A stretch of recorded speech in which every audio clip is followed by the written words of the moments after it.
All right, everybody, welcome back to another episode of Word with Ty Brownlow. I am your host, Ty Brownlow, and remember, no one is worthless. No story is worthless.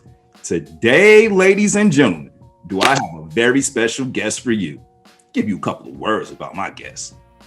Visionary, award winner, creative, all the way from Boston. Ooh, y'all better give it up for Mrs. Antoinette Fernandez, aka Toni. Right. How are you? Happy to be here. Happy? Oh, I am ecstatic to have you. Okay. Yeah. First and foremost, let me just say one of the words that I did mention, visionary. One of the second word I mentioned was award winner. Third word was creative. Now, what do all these words have in common? Well, let me give you a little factoid about Miss Toni Fernandez here, okay? Multi, that means more than one, okay? For my people out there, like, I don't know, that means more than one. Multi-award-winning screenwriter, okay? And she has 4 multi-award-winning projects. Let me tell you what these projects are, ladies and gentlemen. 7 Evils, Just by Chance, Out on a Limb, my favorite saying, or my favorite right here, Still Got the Juice, okay? So let's just like go into this, Toni, 4 award-winning projects. Now, I know these are 4 separate, projects or whatever, and they have their own entity or what have you, but can you just like give us a brief synopsis of like what these 4 projects are about? Absolutely. So I have 4 projects that have won in festivals globally. So overseas and in the United States. So like you said, Still Got the Juice. That is the very first project I started back in 2016. And how I came up with that quickly is my sister passed away. And when she left behind 5 kids and she was very young. So when she died in 2015, she was my best friend. So me and her both did music. So I did music before I did film. Before I did any of that, all I wanted to do was music, like be the next rap star. She was the singer. I composed the music. We bounced ideas off each other. She was a perfectionist. I was a perfectionist. So we always got to be great because she wasn't going to let me be half, and I wasn't going to let her be half, and me and her are both Gemini. So imagine both of those combined together, right? Yeah. So she ended up finding a lump in her breast, and like years ago, but they misdiagnosed her when she went, right? So they said it's nothing, it's a milk dud, don't worry about it. Come to find out, it was actually cancer. And she fought so hard to live, and believe me, I fought with her. We met this Rasta guy at the very end of her life, named Gerard. And he was like, Toni, if I met you and your sister a year earlier, she would still be here. And so when she passed away, my passion for music died. I didn't want to do it anymore.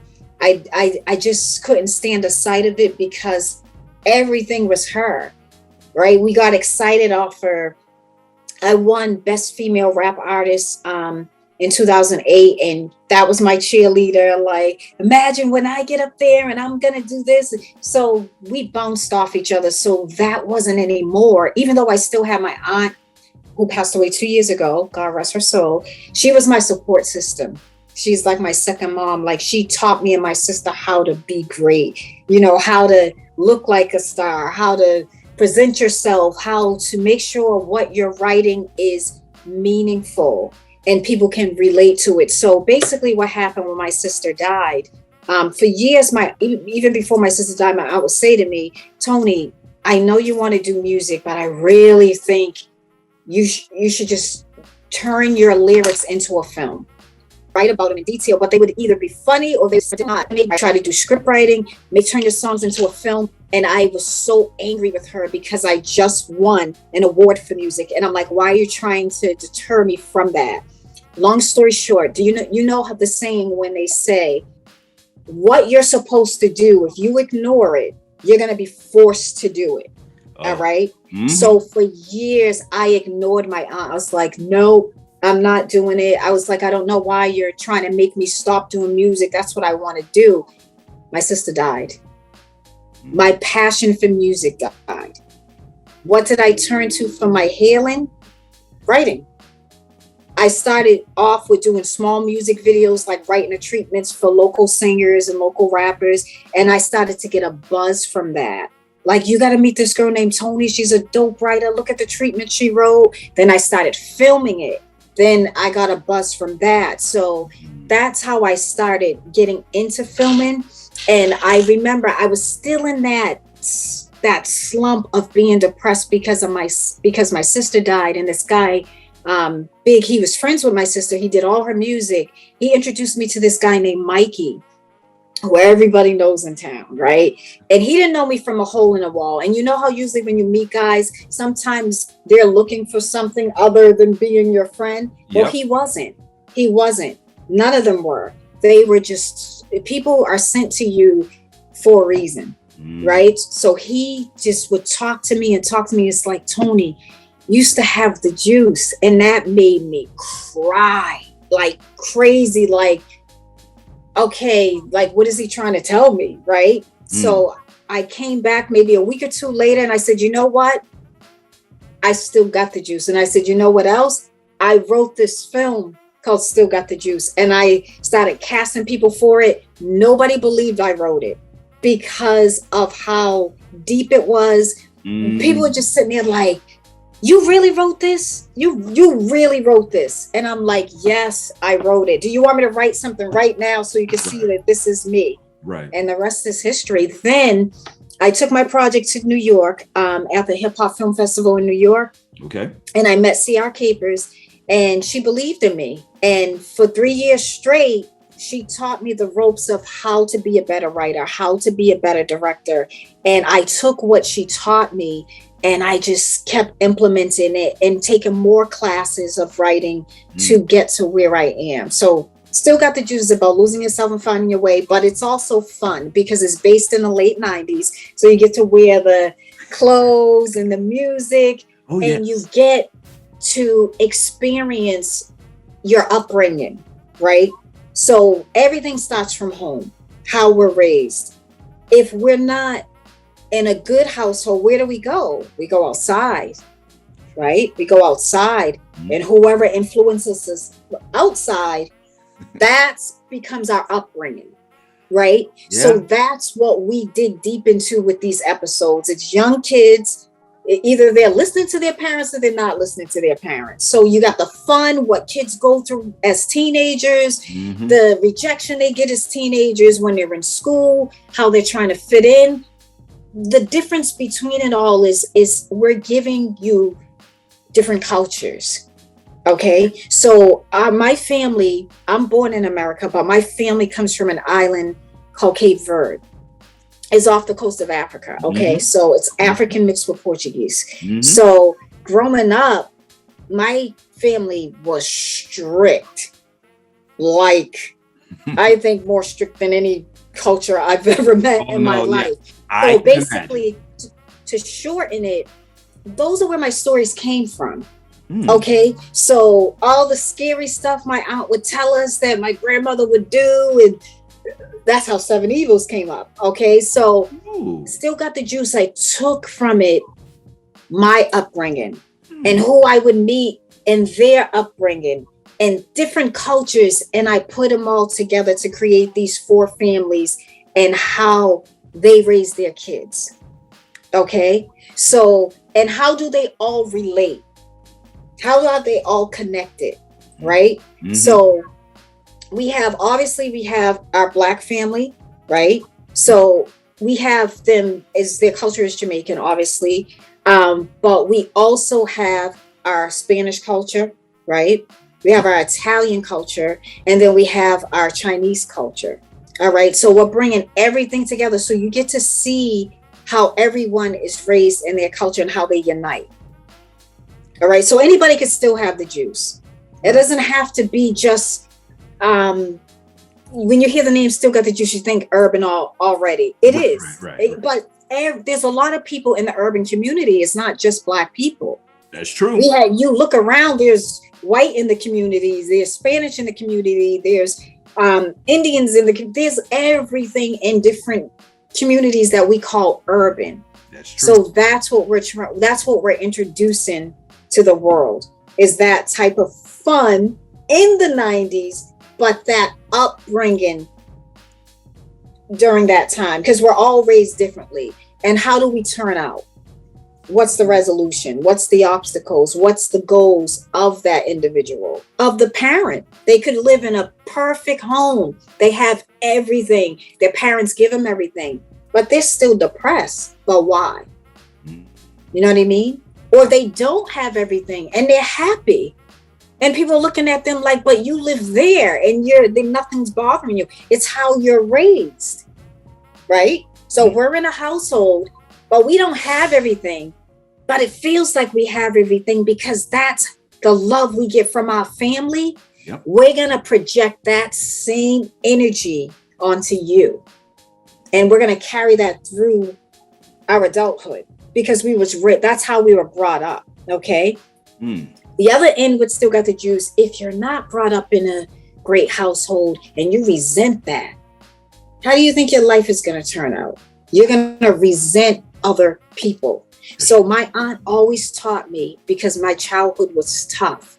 She said, Toni, you can either stay stuck on how you were raised, or you can let that go and learn to live.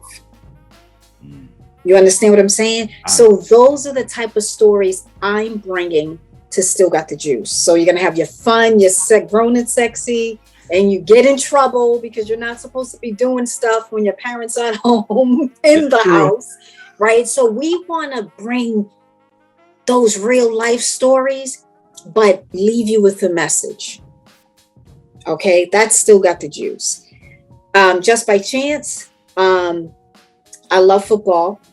I'm a girl, but me and my brother battle. Today's his birthday too, so happy birthday, Damien. We battle during football season. Battle. We're Patriots fans, okay?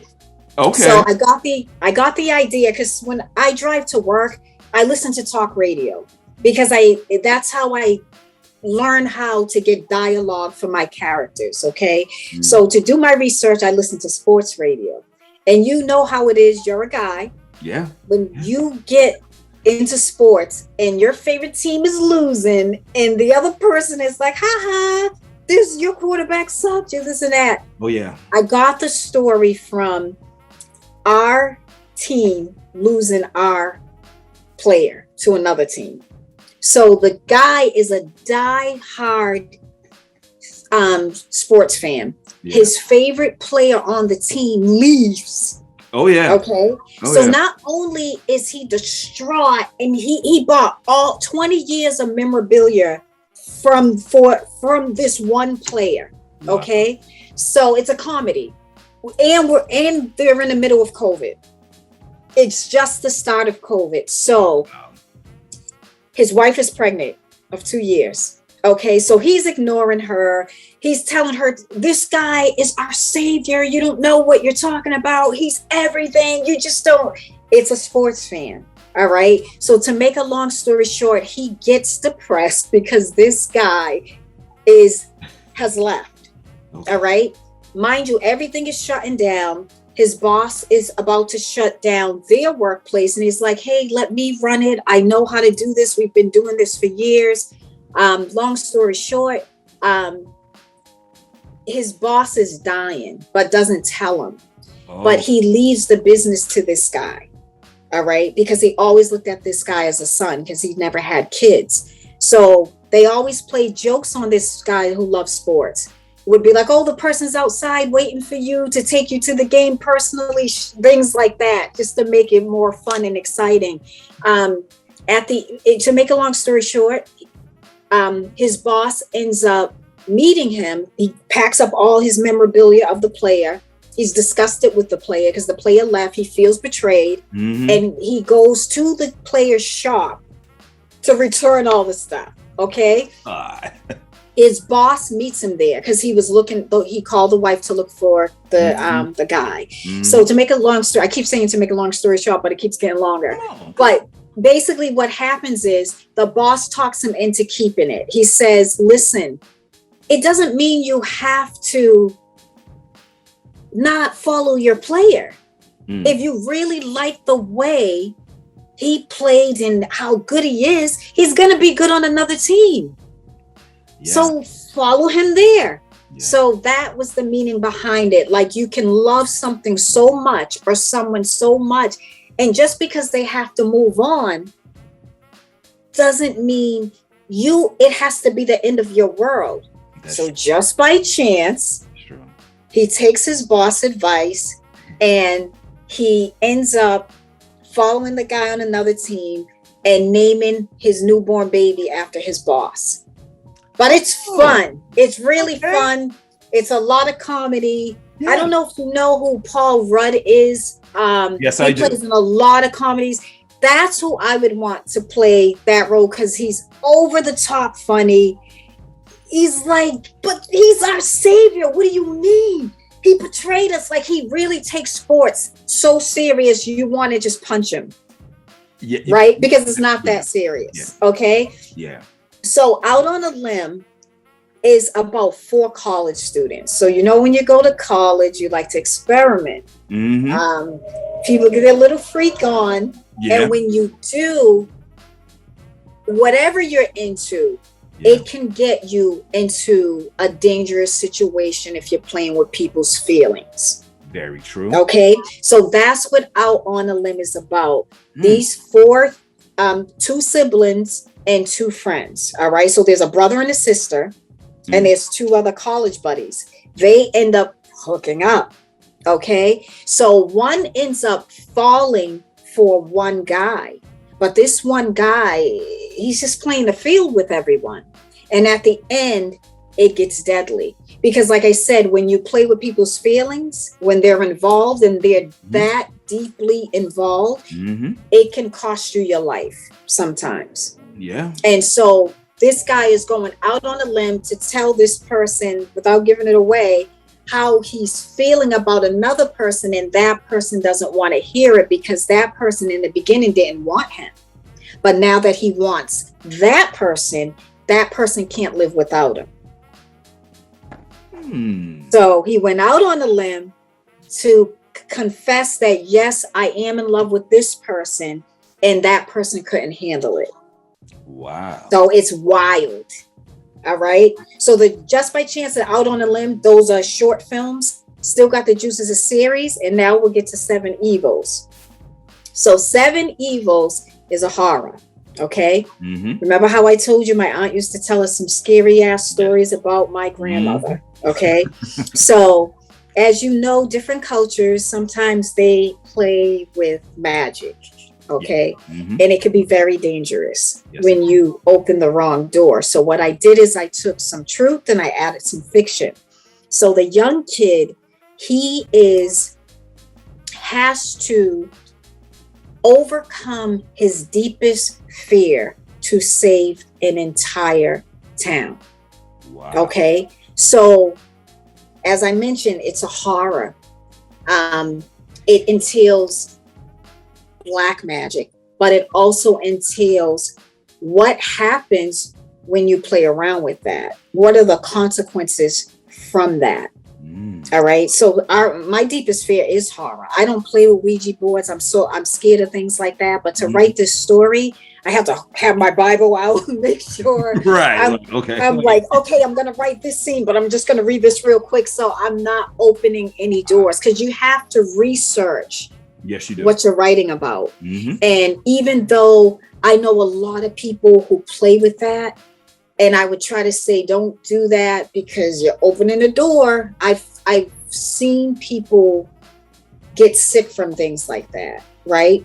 So because they're not listening to me, I decided to write a story about it and really horrify it to I mean, these things actually happen to people who play around with stuff like that.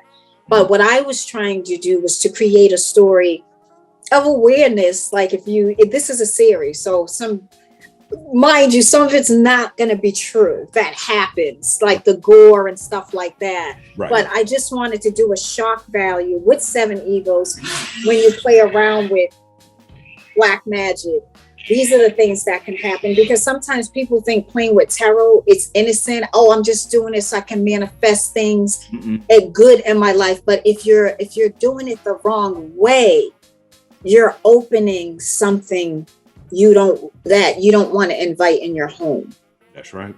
So that's kind of what Seven Evils is about. It's a horror, but it has a meaning behind it. So it's nothing. If you don't like horror, you might not want to watch Seven Evils, because it's some scary stuff. And my aunt used to really scare the crap out of me. It intrigued my sister and my cousins, but me, it's just my whole energy was like, no, I'm staying away from that. But what triggered me to write it, because someone I know is playing with that, and I tried to talk them out of it, and they're not listening. So it triggered me to write Seven Evils, and I just came up with this idea, like, this could happen to anybody.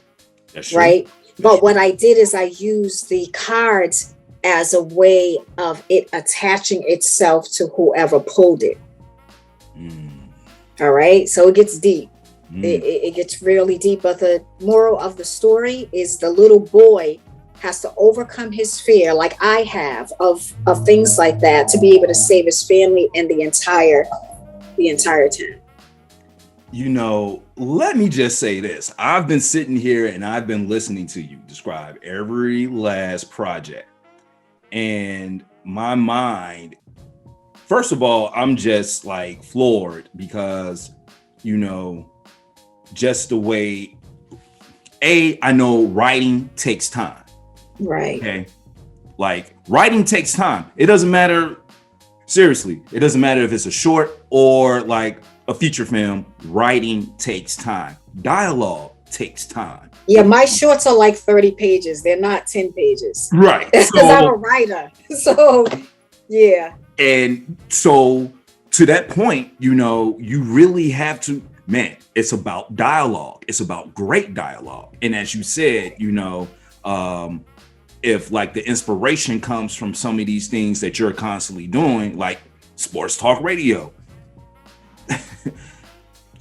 I don't even want to bring this person's name up, but there's a certain short African-American man who has a very loud mouth on a major network. I know exactly who you're talking about, and I'm not going to say his name. We're not going to say his name. Yeah. But if you listen to this guy every single day, you know, and well, first of all, if you listen to this guy every single day, man, you really need an aspirin, bro. Okay. Secondly, man, like, you can really get caught up in some of the things that this person says. And the next thing you know, your emotion has gone from like 10 to like 100 now. And I dare you say, that's wrong. But if you're using that as, you know, fuel for, you know, your like script writing, and as this person, as you said, man, he's just like the person you described. Yeah, right. Okay. He's a diehard. All right. Right. Okay. He's always right. I'm always talking to you if you go against him. You're wrong. I'm always right. Right. Yeah. Well, you know what? I know a few people like that, but anyway. But no, like, I just think that's wonderful, because, as I said, like, that's detail. All right. It takes great detail to write perfect dialogue. And, you know, I don't know if there's a such thing as perfect dialogue or whatever. Right. But great dialogue. Yeah, I know for sure. Yeah, it takes detail. Everything has to sync with, you know, this, that, and the other for you to really get the picture of what a person's saying. So, look, the words I use, ladies and gentlemen, maybe you all wasn't listening to the words that I used to describe Miss Toni Fernandez. Yeah. Visionary, award-winning, but most of all, my favorite, creative. Okay?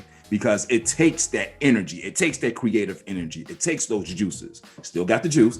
Right. It still takes all those, creative flows or what have you to write and put these projects together. And when I write them, mm-hmm. I do an audio recording of them. And I add theme music. I mean, I really act out. Yes, I act out the part. I record it on my system. Okay. And I what I do is I study it. Okay. So I take it while I'm laying down, like winding down. I'm listening to it. I'm playing every part. I'm acting out every part because that is how I'm going to know the reaction I'm going to get from people. Then after I done played it like 2 weeks or 3 weeks in a row, I'll call an actor over and make them read it. Okay, make them act it out. Put on the theme music. When I did Seven Evils, I put on this horror music. So it's so intense when you read the page, you read the scenes. The guy was like, "Oh my God, when are you putting this out?" Because that is the reaction you want as a writer, right? When I write, I got all my music lined up. When I wrote Out on a Limb, I had Foreigners Urgent playing. So when they're acting naughty, yes, when they're acting, oh, that song is so good. Sometimes I wonder when I look in your eyes. You got to play the song. It's so sexy. Okay. That sets the mood, the theme of the sex appeal of Out on a Limb. Okay, because the characters are sexy, right? So we're making them act a little naughty. However, I listen to Tina Marie's Out on a Limb. Okay, because each of them are going out on a limb because each of them are getting caught in their betrayal.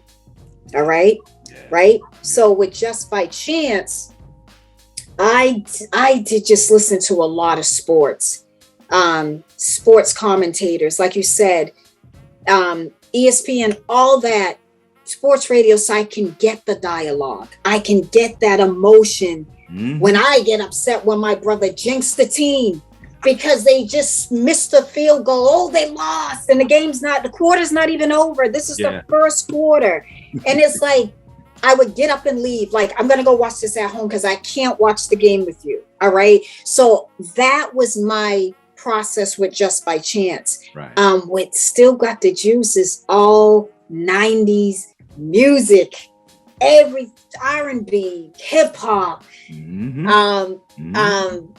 all the anything I can find. I mix even the 80s with it so I can get that emotion. So the parents would be listening to like Tears for Fears, shout, let it go. They'll always sing that to you because you're being bad, right? Yeah. So but we're listening to what? Color Me Bad. Jodeci. Yes. We are listening to what we like to be naughty to, right? And not get caught. Well, you know what I mean? So we are doing all the things for me to prepare for my projects. That's my process. Give me some Still Got the Juice. Okay. Give me a whole playlist of 90s music. Okay. And it never ends. And Prince had some hits in the 90s, right? Oh, Signs of the Times, all that. I think that was late 80s, but they were still pushing it in the 90s. Look, those are the type of things that I get ideas from, and I put all that, the fashion, the clothes, the slang, all that is what I look at when building Still Got the Juice. Look, one of my favorite Prince songs. I have 2 favorite songs of all time. Okay. Money Don't Matter Tonight. That's my favorite, man. Like, it just, man, you have to listen to the song because it really tells you what's going on. And Scandalous is Batman soundtrack. Yeah. And there's a story behind that. Like, he had Kim Basinger.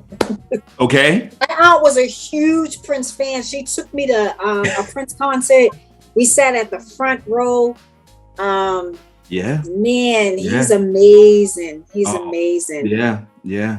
But no, those are like my two favorite, Prince like jams, I mean, and Right. I have others, but those songs, like they like really do it on a level, you know what I'm saying? Like it just takes you to another level.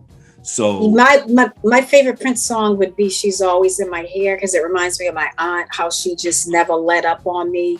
And "Forever in My Life." mm, Yeah, I love okay. "Forever in My Life." The live version. The live version.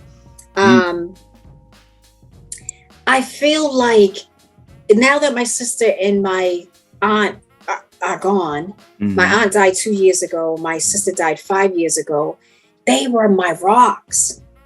So not every song is about, yeah, I've been in love with a guy before, but I wouldn't say he was forever in my life. You know what I'm Right, saying? right. Because there's certain things that we can deal with, and there's certain things that we're just not gonna deal with. It's You true. understand? So Very true. I felt like I watched them with their relationships, right? And they will always teach me what I shouldn't be tolerating in my own, even though, it is what it is. But Things happen. I felt like they were always on me to be great and not to make the mistakes they made. So those songs for Prince, because I'm a big Prince fan too, I would show you, I got a picture right there that I drew of Prince. You can't see it, but he's on the wall over Oh, there. it's on the side. But I see it. yeah, Okay. I All drew it right. for my aunt because she was such a big Prince fan. So I love Prince. When you look at him and his uniqueness and his drive, even though people said he worked them to death, that is why he was so successful. Is because he knew he was going to be a star, and he knew the talent he had that was going to take him there. And that's what I feel like I bring something to you. Yes, you do. And when I bring it to you, I'm going to continue to show you I'm worth your investment. So I get that from watching Michael Jackson, watching Prince, watching other people who it wasn't easy for them to make it in the industry. And I'm not saying nowadays it is, but everybody's doing the same thing. Where is there another Prince? You don't see one. Where is there another Michael Jackson? You don't see one. Chris Brown is very close to it because for me, just for me, I am impressed with his performances. Okay. That takes, because I can't dance like that. That takes discipline. Yeah, it does. Okay. And it's hours of training to be on key and pop like he does. And Michael Jackson was like that. Was Michael Jackson squeaky clean image in a way compared to him? How do we know? We didn't have internet back then. Yeah. So if you didn't have the internet, okay, we wouldn't know anything about Chris Brown. Besides, he's an outstanding singer and dancer, right? It. Yeah. That's all you would know. The privacy that we admired with celebrities is gone now. But to make a long story short, I watch Janet Jackson, Michael Jackson, all those people, because it wasn't easy for them to come up and be successful. So I take that from them and I build my own little blueprint of how I want to be successful. How am I standing out amongst all the filmmakers that are coming out? Okay. All right. Look, y'all, man, look, my mind is blown. Okay. I mean, I have a whole bunch of other lists of questions. And I'll shut up. I'll shut up so you can ask them. But no, like, I love it. I love it. Like I said, visionary and creative. When you have it's like a Big Bang Theory. Look, I have all these ideas. Let me section these things down and start to, and get, my process going on, each lane so I can have, everything I need. Right. I find it phenomenal. I love the fact that, one word I feel I should have used was meticulous. And the reason why I feel I should have used that word is the fact that you are getting the mood. You know what I'm saying? Like you're like setting the mood. Not only are you writing, but you're like, man, there's the music on. You're setting this mood. I'm reading my script over this music, setting the mood. So when this is actually performed, this is what I'm looking for. So Right. I know what it is I want to see. Right. Hats off to you. Hey, look, innovative. That's another word I should have used, but maybe I'll throw it in at the end. I don't know. Okay. But let me so first and foremost, ladies and gentlemen, that is why these are multi-award winning projects. Okay. You just heard why. All right. And if you don't understand, man, just watch them anyway. And, just support. That's all you got to do. Thank you. All right. Now, let me ask this question, because not only, do you make these like dope projects now, okay, you're also a screenwriter, as we can see, and a photography director. So let me ask, how does your photography, help your screenwriting and vice versa? Now, you sort of already gave me like a little insight to that, but let me just ask on the photography side. Right. So what I love about doing the directing and making the visual is actually seeing the actors being able to bring it to life. Because you can have a beautiful script, but if you have the wrong actors playing it, the characters aren't speaking to you. So when you're able to find the right fit, and I'm not saying when somebody can embody a role, they're gonna look like the character. You're just not gonna see anybody else but them in that role. Right. Period. All right. One of my favorite actors is Viola Davis. So she, don't get me started. I'm not even gonna talk about her because that would be the rest of the interview.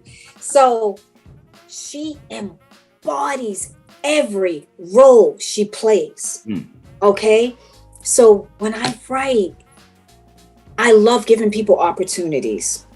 So when I'm behind the camera and I give them a direction of where I give them the backstory of the character, they know all that, but I always allow them to create their backstory.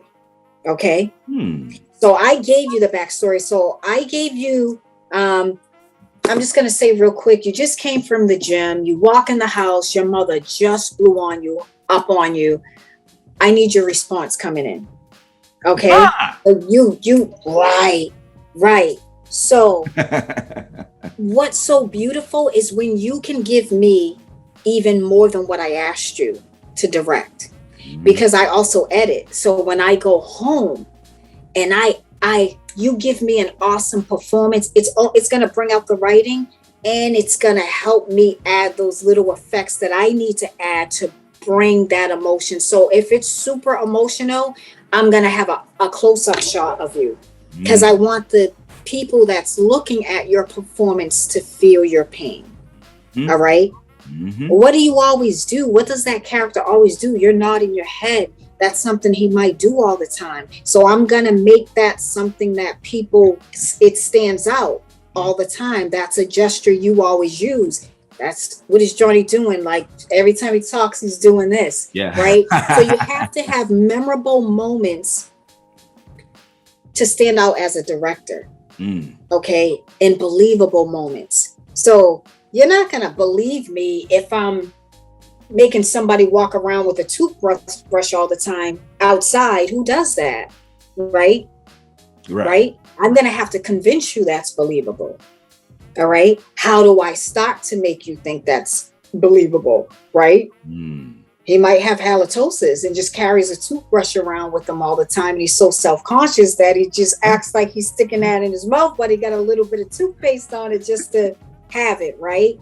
So for me, for an actor being able to bring something to me after they receive the script to work with, it's going to allow me to bring out their performance.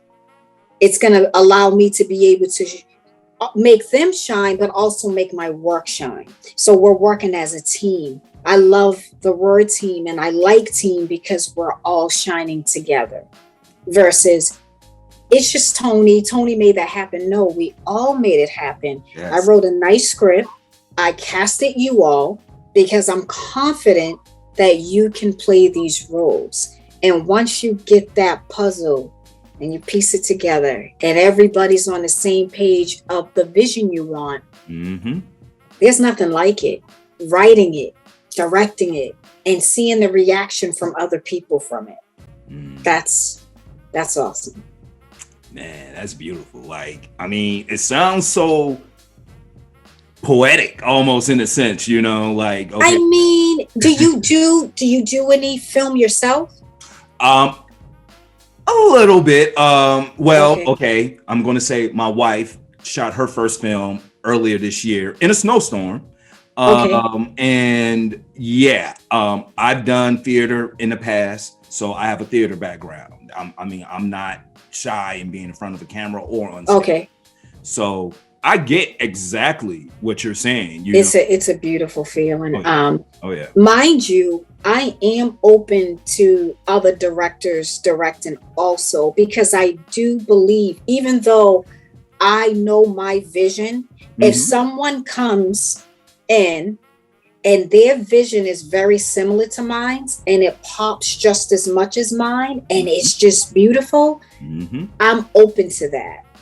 Because the goal is to create the best project you possibly can create with a team of people that's their expertise.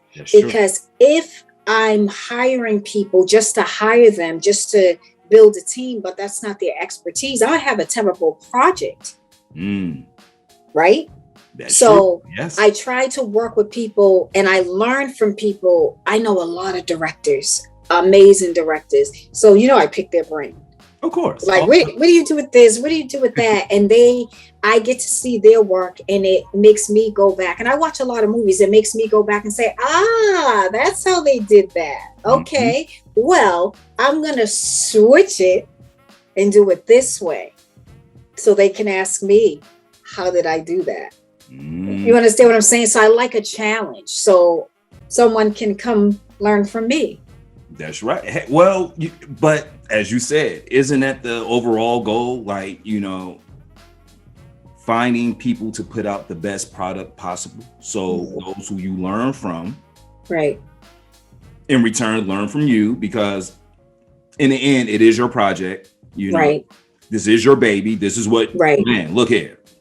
This is mine. I'm bringing you all in because, I want this to be a collective, project instead of, hey, Toni did this, Toni did that, Toni did this, Toni did that. Right. I mean, I had to get out of that me, because when I first started, I was me. Yeah. However, to grow in this industry, you have to be open. You have to be open to not giving away your power, but allowing other people with power to come in and mix with your power and you excel, right? Because you can't do everything yourself. There's no way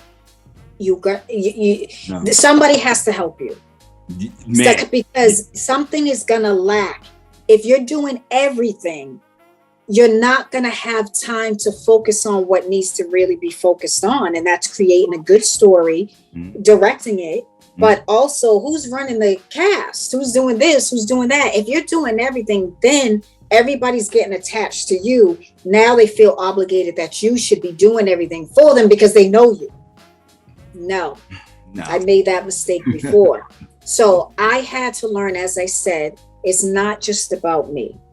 It's about my audience and what I want to give them. I'm doing everything, no matter how good I am. But there's other people that want to work with me and I know they can add value to my project, but I'm saying no, I'm only hurting myself. Right? I'm only hurting myself. Sure. You're not going to take control of my project, but we can work together to build something that's memorable.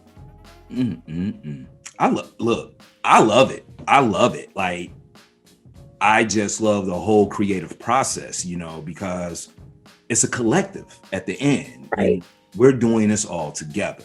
Right. Yes. Man. Okay. Yes. I know I'm like, you know, the head person or whatever, and my name is pretty much on everything, but that's not how I'm running this. I'm running this as a collective. Right. So you bring your part, you bring your part, you bring your part, I'm bringing my part. And we're all going to, like, you know, come together, and we're going to make this the best project ever. Absolutely. Look at Shonda Rhimes. That's another person that's one of my favorites. She's my favorite writer.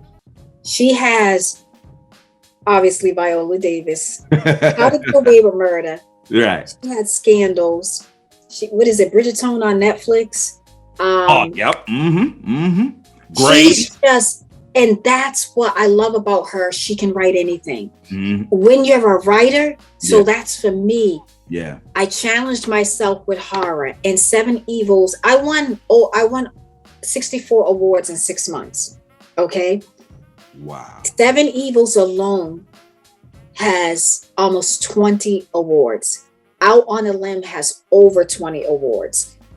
Just by Chance and Still Got the Juice are in the teens. Okay. So we're doing something right. So we built a resume. Yeah. And I tell this actor I know all the time, and I know it's frustrating for him, but all I could do is show him. I said, listen, I'm going to study writing for this amount of time. After I study, I'm going to write these stories. After I write them, I'm going to put them out, and I'm going to show you what happens when you study, you implement it, and then you present your performance to an audience that doesn't know you. Because sometimes we can present our material to family, to friends, and they're not going to be honest with us. My aunt will, rest her soul. Right. Some people will brush you off like, yeah, good. Yeah. Oh. I don't want to hear it. Like, yeah, Toni's doing something.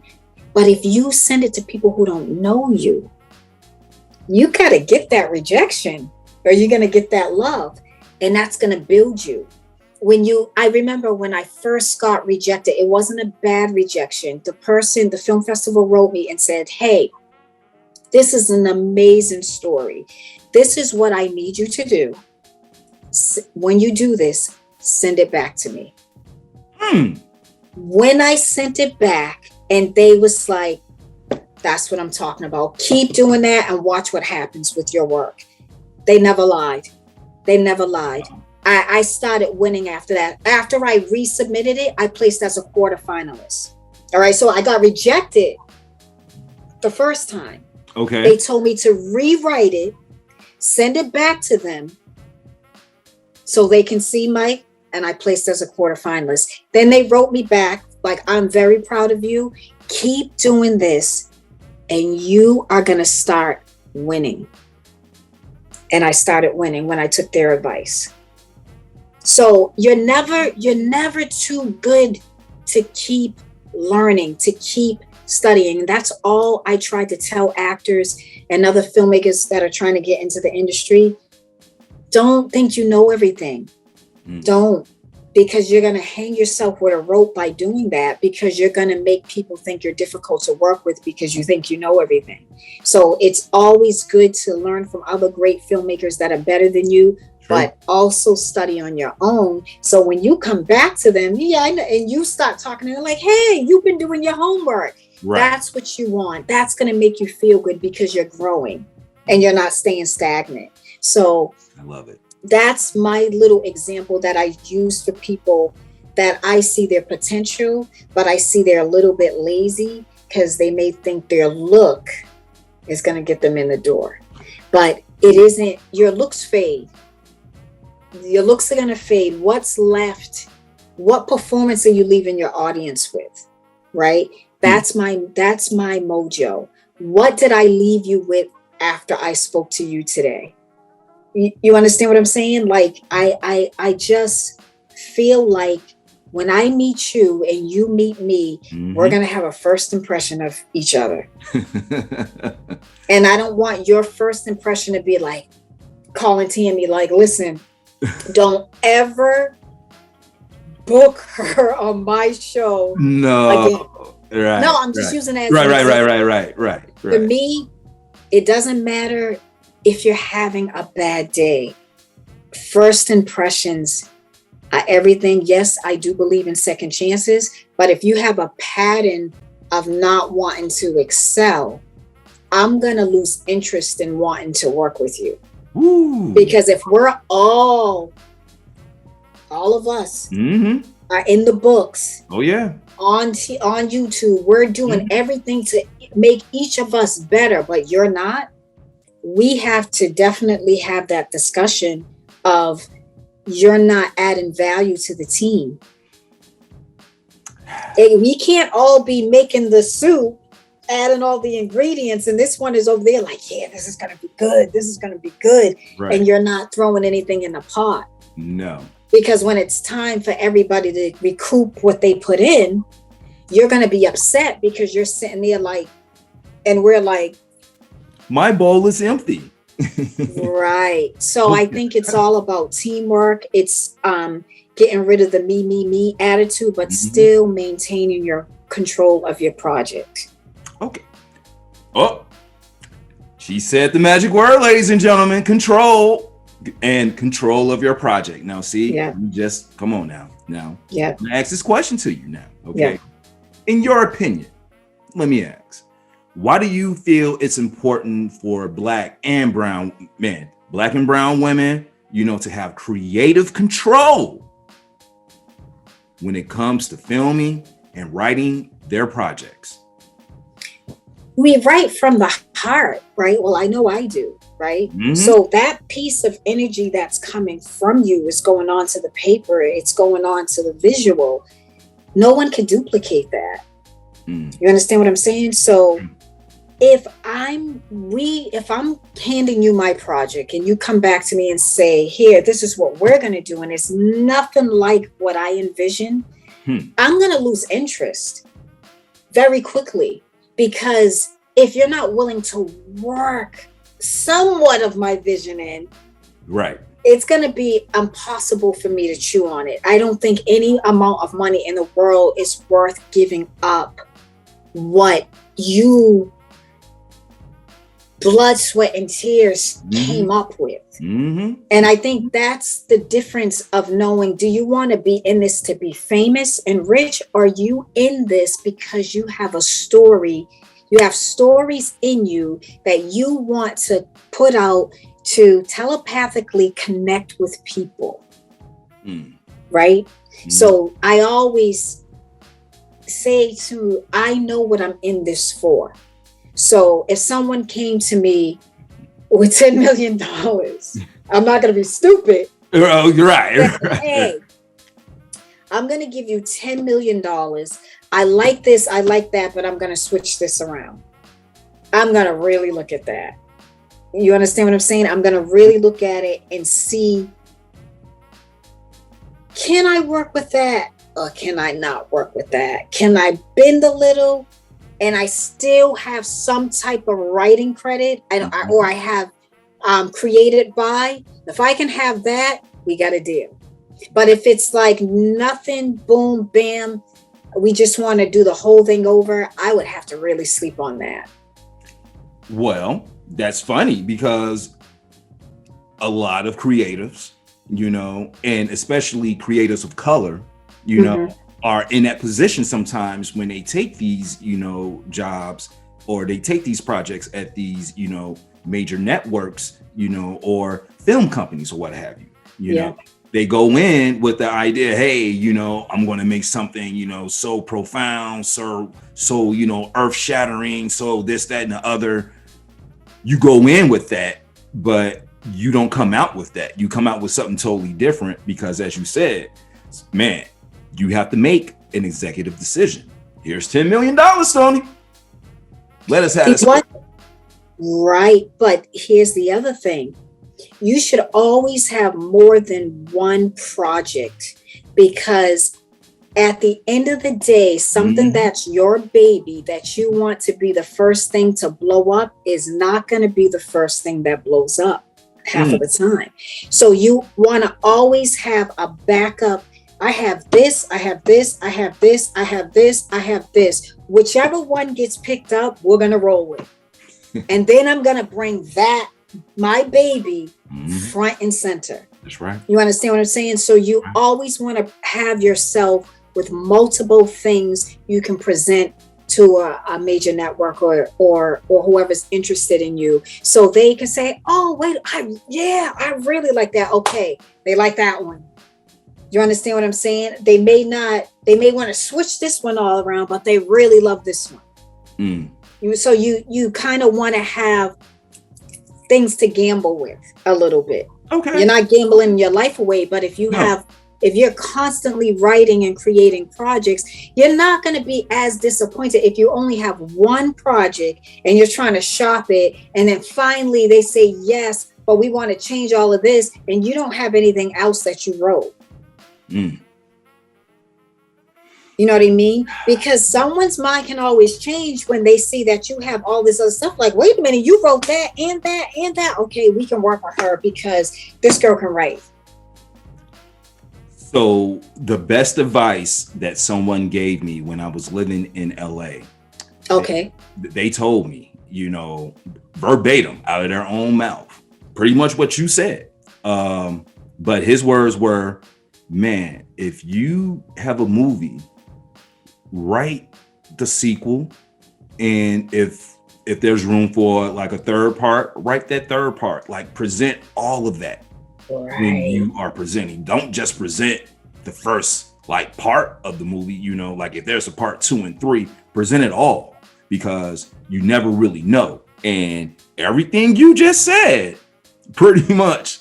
I was taught that too. So the little gems I'm sharing, someone shared that with me, because I was stuck only on Still Got the Juice. And I remember a guy said to me, you make me nervous because you only talk about Still Got the Juice. I said, but I've written other things. I just haven't put it out. And that's when I was just like, you know what? I'm going to release it. I'm going to shut everybody up. Man. You know what I mean? I'm just going to release it and show everybody I'm not. My biggest problem was I would hold on to stuff. And like, no, I'm not going to put it out. I'm not going to put it out. I'm going to wait. But I learned to just release it, get a reaction, get the feedback, change what I need to change, and keep writing, keep making new things. Like, you just have to always, it's like Prince, back on Prince. How many CDs did he make in a week? Right? So he was constantly preparing himself to stay consistent. Right? If you focused on just one thing all the time, you're going to eventually get bored. So you have to have, okay, I can jump back on that. Oh, I got to write that. Oh, I got to write that. You're excited. You got to stay excited, because the minute that momentum dims, you're right back into that writer's block. Like, I don't feel like doing it today. Today becomes tomorrow. Tomorrow becomes next month. And it's a year and you haven't written anything. And that's how people give up. Jim, Joe, she dropping them nuggets for you, man. Look, I love it. No, I love it. I love it. Like, you have been on here preaching. Okay. All right. I mean, I have people preach to me, so I just feel like I'm going to share this with somebody. Yeah. Well, I mean, look, if no one else is here for it, I am here for all this gospel and knowledge. Okay. Let me just tell you right now. All right. Right. So let me ask, man, women, I just got to say this. Y'all are running it. Okay. Y'all are doing y'all thing, man, from like filming to writing. As you said, man, you film, write, produce, screenwrite, music, this, that, what have you, when it's all said and done, when you're done, when that's it, you know what I'm saying? Like, okay, you know what? Toni has left the building. All right. What do you want your impact on the industry to be? I want it to be where they love going back to my work, right? Yeah. It touched them in a way that they can watch it over and over and over. They can get a laugh out of it, they can get a cry out of it, or they can learn something to teach someone else from it. Make them watch it. Like, did you watch Still Got the Juice? Did you watch that episode when the mother did this? And Yep. that's you. Yeah. Watch it. You know what I mean? So that's the impact I want to have on my audience, where they feel connected to me. They feel like I'm their sister. They feel like I'm their wife. They feel like I'm their mother, their whoever, their best friend. They can trust me to tell them like it is, and be able to go back to it and enjoy it and say, yeah, that made me a little uncomfortable, but I got it. So I want them to remember my work, and I want them to keep wanting to come back to it. It's like, remember the Terminator? Oh God, yeah. Right? Not the new one, but you can go back and say, yes, I can watch that again. Like, it's raining outside. Like, let's just pop in the Terminator. Or let's just pop in Juice. Or let's just pop in White Men Can't Jump. Oh God, you know what come I mean? on now. Those are classics. Those are movies, right? Love and Basketball, right? Hits. All those, Love Jones. I can name them all. Those are things. That's how Avatar. So I got to throw in my sci-fi in there too. Like, I love all genres of film.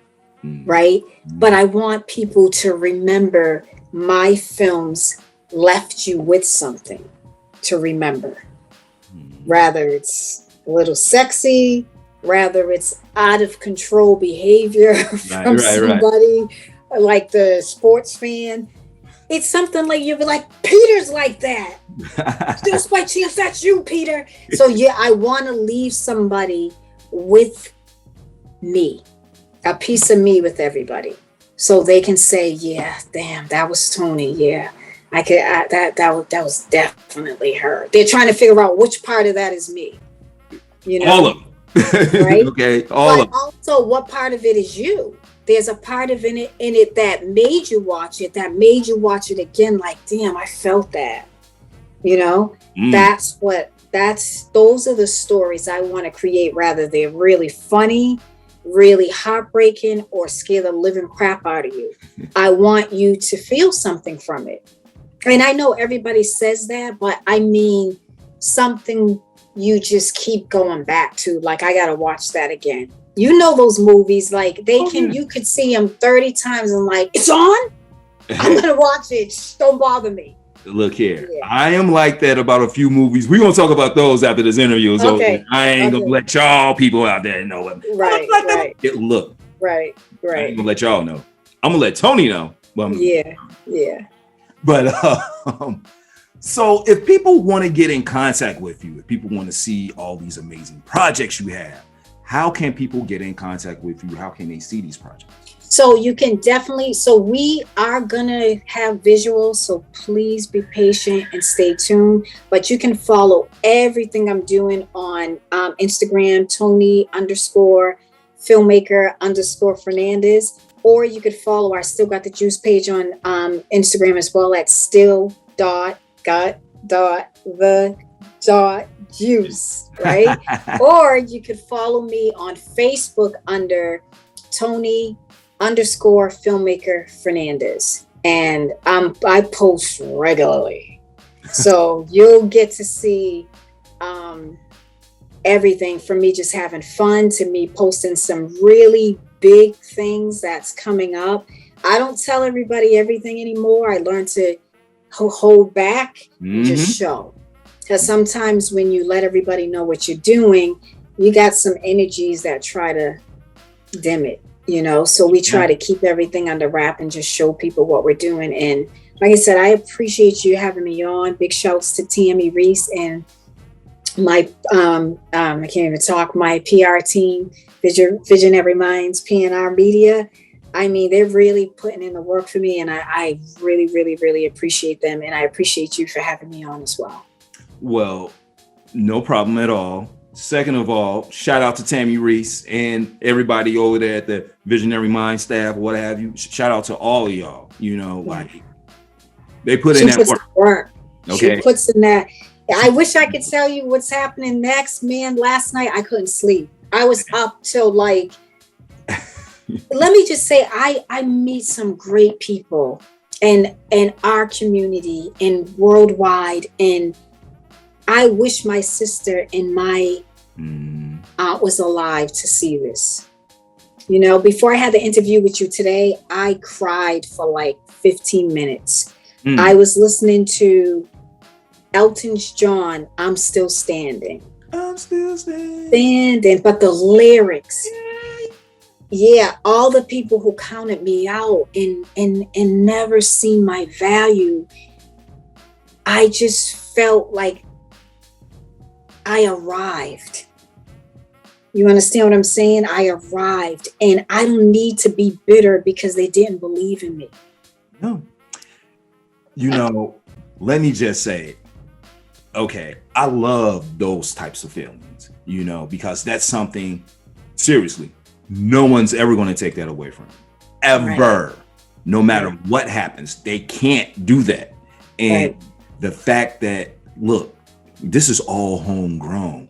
True, I had people helping me along the way or what have you. That's what, you know, being grassroots is pretty much all about. It's about everybody coming together and, you know, man, forming, you know, some type of project or some type of entity, you know, that's to be shared to, you know, pretty much by the masses without mass, you know, corporate or whatever, pretty much way. Right. And, you know, when people, for the lack of a better word, count you out, or they've like never had your back, or they've always like had doubt because one, they can't do it. Two, even if they could do it, they're not going to do it. All right. You know, because it takes, man, I feel you wholeheartedly. Okay. Because it takes a certain type of energy. And then I was going to ask, but you sort of hinted on it and, you know, you sort of said it. But when you have that aha moment, hey, you know what? This is what it is. This is what I'm going to be doing.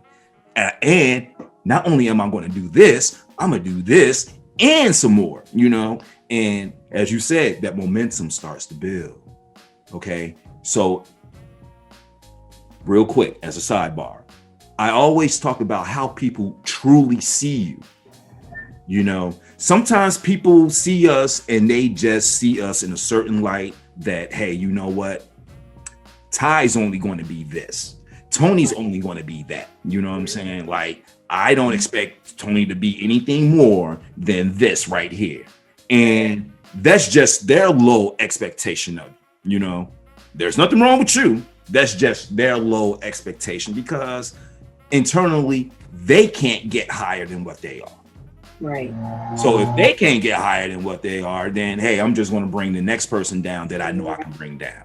Right. But Elton John, I'm still standing. And not only am I standing, man, not only am I still standing, hell, I'm a damn pillar now. I'm a 1,000-foot pillar. You can see me from whatever street you're on. Okay. And I'm lit up. Okay. I still got the juice. Right. I still got the juice. Right. You know what I'm saying? Like, man. And you know something? And you were going to ask the question of what I would want people.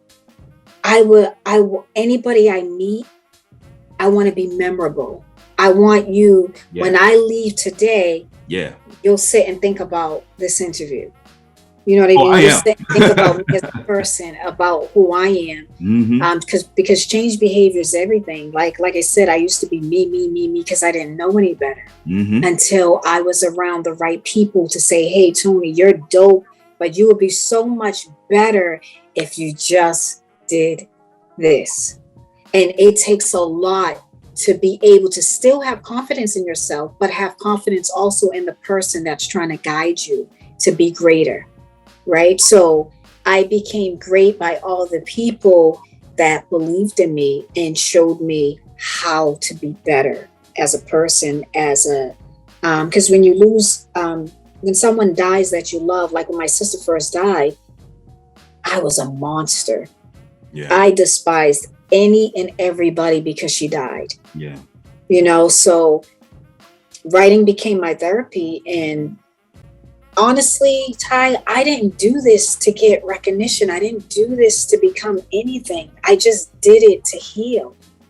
And it took off. And my aunt said to me before she died, I went to visit her in the hospital. And I didn't know she was in hospice because she told me she wasn't, but she just didn't want, I already went through the death of my sister, so she didn't want to tell me she was dying.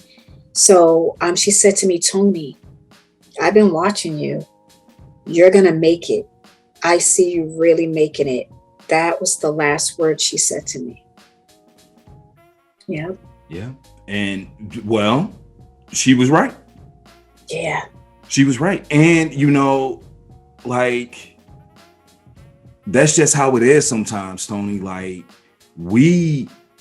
sometimes we can't see it, even though it's you never see it. Man, right. Like, we're the people actually doing it, Right. But and this is, I'm not going to say a fallback of being a creative, but one of the crazy things about being a creative is sometimes you're so much wrapped up in a creative process of doing everything, you don't really take time to step back and be like, okay, is this really like good? Is this okay? Is that all right? Because you're already in the mode of, okay, man, I got this, I got that. I'm gonna put this together, put that together. And, like in your mind, the idea is, oh God, it's going off like this, it's going off like that, but, you may have nervous energy or something, just, about putting out the final product until you got to let other people, let people you don't know read it. Always copyright your things. I will say that. Sure. Copyright it. That way you have no fear of whoever you're going to let read it, because you have to let people read your stuff. That's the only way you're going to get feedback on what you could improve on.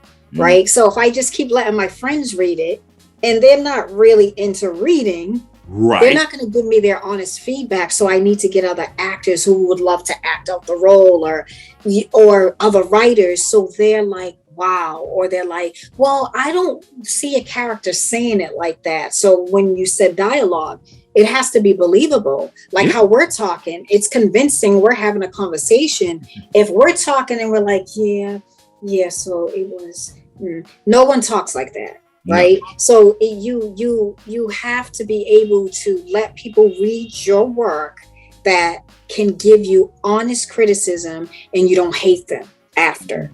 All right. And you're not calling them a hater just because they're giving you criticism. No, right. That's their opinion. You don't have to change your work if you don't want to.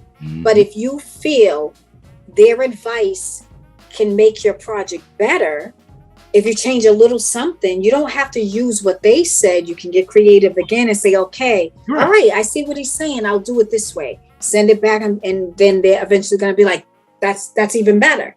That's dope. Yeah. Right. So it's all about trusting the process and keeping your faith, never giving up. Even if someone rejects you, just keep going. I've seen so many people quit because they get rejected, and that's a part of life. You just got to keep going. Someone's going to say yes. I know that's right. Right. Oh my God. So real quick, I just want to ask this question because now I'm just so captivated by everything we've been talking about. Okay. You being a writer, okay, and I know writing is in you, it's been in you, but what about those who feel as if you have to like go to school and, you got to take this writing class or this, that, and other, to be a great writer? What's your feelings on that?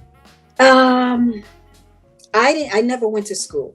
Okay, some people would say, "Oh, you're just gifted. You just can." Even though I've always written, I used to do poetry when I was a kid. It was my way of getting my feelings out of my childhood, right? And I would write rap songs that I would never let my mom hear. old. I love it. Nothing you do in life you have to go to school for. If it's something you're passionate about, I will say this. Say it. If you can pick up a pen and you can write a sentence, you can write. However, everything you're writing has to make sense. So what you do have to do, and I recommend it with anybody, it doesn't matter how somebody will say you're just so dope, you can write anything. But at the end of the day, I got my books. Okay. I have, you see my trophies on the wall? Yes, They're sir. not earned from me just being gifted. I actually wanted to enhance my skill and be even better. So I took it upon myself to buy the books, to go online and pay for writing courses and further my knowledge of writing. So I understand the theory of what it is, the character development. What is it? How do I format? Because that was my biggest problem. I was not good at formatting, right? So I had to get classes to become better at it, to start winning in festivals. So I recommend anything you want to do in life.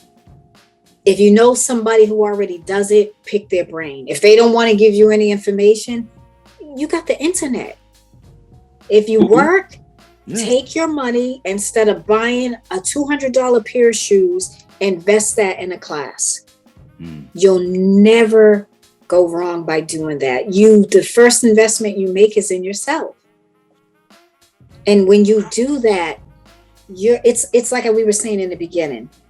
What you are meant to do, if you ignore it, I don't go to church or anything, but I truly believe in God. He's going to put that back in front of you, whether you like it or not. And that's what you're going to be doing, whether you like it or not.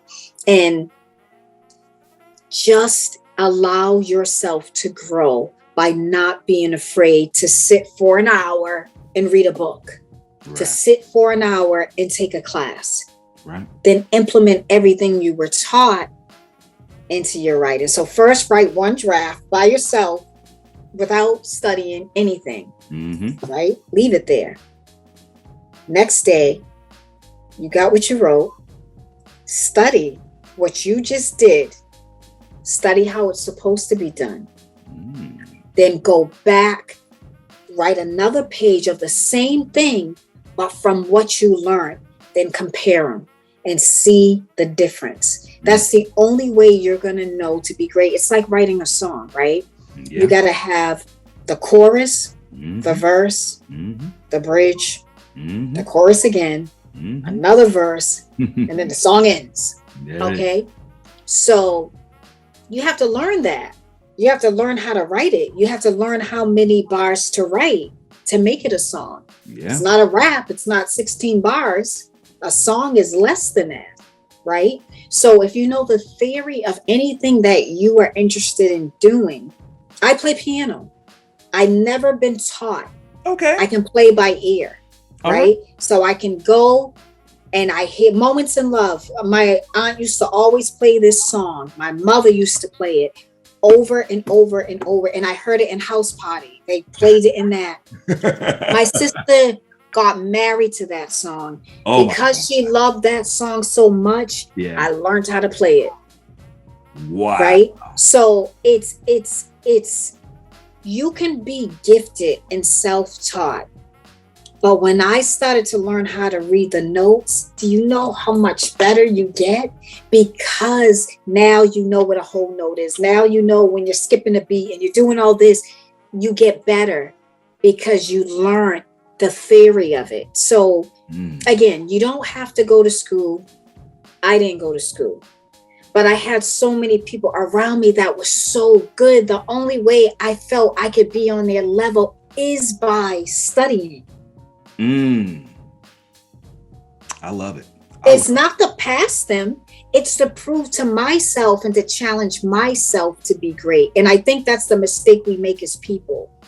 If I'm working with you and you're working with me and we both do the same thing and you're better than me, Okay.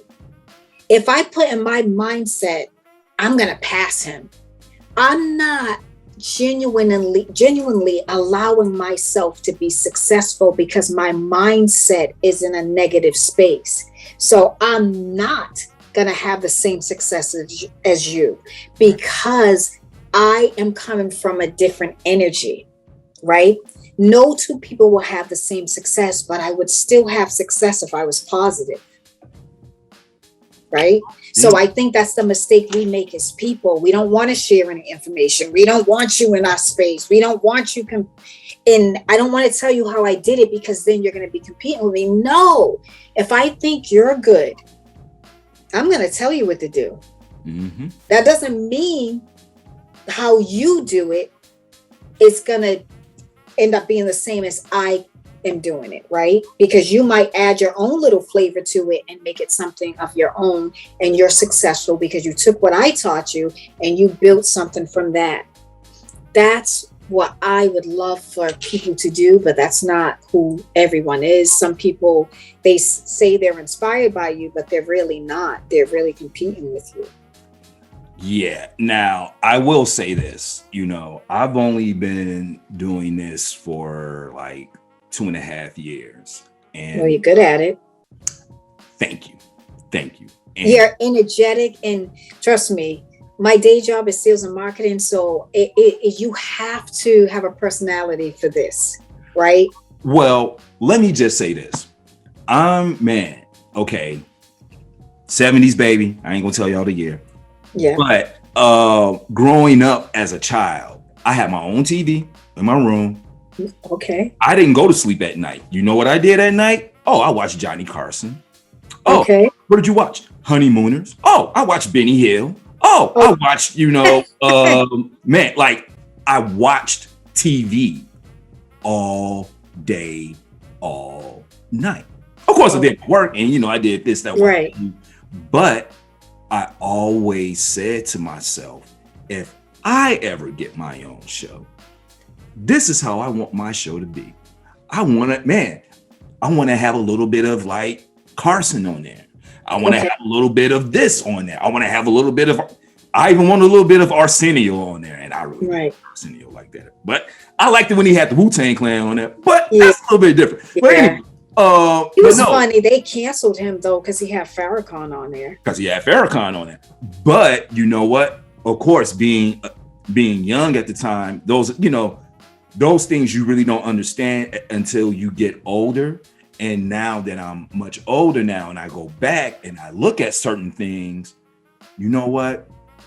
He really wasn't that bad. That was just my own personal misconception or whatever, because I wanted to be Carson. Okay. Carson had everybody on there. You know what I'm saying? Like, he was the late night king. Even like David Letterman, I would watch David Letterman. But I always had a certain type of style that I love. And I've always said to myself, man, if I ever get a chance to build my own platform, I'm going to build my platform like this. So I always make it my sole purpose. I don't care. Look here, I could have argued 5 minutes before we started this interview, but you know what's going to happen? As soon as I push that record button, magic time. Okay. Right. It's magic. Like I told you, I cried 15 minutes before I was about to be on because so much good is happening and the people I want to share with is not here. Well, they're not here physically, in spirit. But yes. Spirit. Oh yeah. Trust me. They are, man, trust me. They are rooting you on. Okay. Yeah. Now, I don't think I've ever been excited to ask this question, but I am now. Okay. Yeah. But we've come to the last question of the show. All right. Okay. The question that my show is known for. So I'm going to ask it to you. All right. And I'm going to be formal about this. Miss Antoinette Fernandez, Toni for short. What is the one word that best describes you and why? Memorable. Because when people meet me, I make sure I leave a lasting impression that they'll never forget. good or bad. No, hey, no. I love it. I love it. And the reason why I love it is, as I said, I've never really been excited, to ask that question because I'm like, man, the show's almost over. But my word I'm going to use for you, you sort of said it earlier, but I don't really, but I'm going to say it. My word for Toni Fernandez, flavor with an A, not an O-R, flavor. Okay. So if you're not up on like what flavor is, first of all, shame on you. All right. Yeah. Second of all, man, y'all need to get y'all 90s hip hop like. People always say that. I remember I used to go to CR's Capers Festival, the hip hop film festival, and she would have these classes, and she was like, "You see, Toni, when she walks in, that's still got the juice. She looks like still got the juice. She is." And I would be like, "Don't do that. You're gonna make these people hate me." But I learned from my aunt, look the part. And I used to tell that to my cast. When we go to these festivals, I need you to look like your character. That's who you're going as. We're here to perform, so we're gonna give them a show. So yeah, I like that flavor. Man, no, that's what it is. Okay, because look, you didn't already broke it all down. All right. I mean, man, right. You didn't took me back, with the Tears for Fears, and we already know what's up with the 90s, that's whatever. Yeah. Anyway, but just how you move about everything, how you go about moving, how you go from this point to this point to this point. A lot of research. Man. A lot of research. Music is our lifeline. Yes, that's how all creative juices flow. Some people write in silence. I like to be inspired by music. It just takes my vision somewhere, and then I can write it on paper. I love it. Look, let me just say, this has been one of the most delightful conversations I've had on my podcast. I appreciate it. Me I'm too. not just blowing smoke. This is really what it is. Conversations like this is pretty much the reason why I have this platform. Okay. Mm-hmm. So I can celebrate and I can talk to creatives such as yourself, man, in my eyes, man, I'm getting in good. I'm getting in on the ground floor because in another year, ladies and gentlemen, I'm going to tell y'all right now, the price for Miss Antoinette Fernandez is going up. I'm trying, man, look, it's going up. Okay, so y'all remember what you saw her at first. Okay, right. You saw her here. All right, so when she's on her way up, I'm gonna be on my way up, and we're gonna be on our way up together. Remember, absolutely. This is where you saw us first. You know what I'm saying? Right. Man. And you're gonna be blessed with many, many more amazing guests. I mean, everybody meets for a reason. That's true. Everybody meets for a reason. That's true. I strongly believe that. I wholeheartedly believe it. And ladies and gentlemen, man, this has been Word with Ty Brownlow. Okay, I've been your host, Ty Brownlow. Remember, no one is worthless. No story is worthless.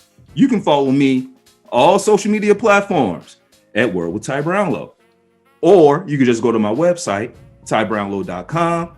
Y'all getting this wonderful conversation. All right, as I call it, the gospel. Y'all gonna get this gospel plus other great interviews. Okay. It's Toni Fernandez. I appreciate you. We out, people.